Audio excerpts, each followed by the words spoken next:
Il y a un truc sur lequel je dirais jamais le contraire, c'est que je suis contre le chantage, surtout quand c'est basé sur des images qui ont été prises sans le consentement d'une personne. Ça s'appelle du revenge porn en fait, et ça c'est dégueulasse.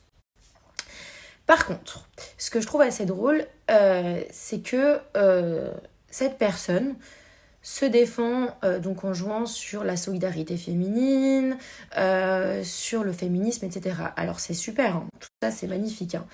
Par contre, elle parle de suicide. Est-ce qu'elle sait, elle, le nombre de personnes qui se suicident à cause du harcèlement? Et aussi, autre chose qui est très drôle, c'est que j'étais confrontée à cette personne et sur un lieu de tournage, bon, vous connaissez l'histoire, j'avais joué un faux couple pour justement qu'on évite de me forcer à mettre en couple, hein, que la production ne me force pas.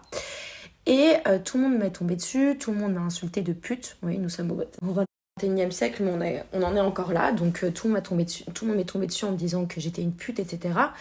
Juste parce que j'ai fait un faux couple. Hein. Et surtout cette personne, en premier. Et quand je lui ai dit, mais je comprends pas, pourquoi tu t'en prends qu'à moi alors que nous sommes deux à avoir fait ce faux couple, elle m'a répondu, et je vous le jure sur tout ce que j'ai de plus cher, hein, texto, mais toi la différence c'est que t'es une femme, donc toi t'es une pute d'avoir fait ça.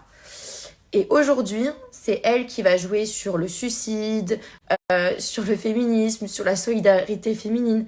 Mais c'est incroyable. En fait, elle utilise cette carte que quand ça la concerne elle, mais elle est même pas capable de l'appliquer sur les autres. Donc, l'honnêteté, mais zéro, quoi. C'est la manipulation. Enfin, c'est prendre les gens pour des cons.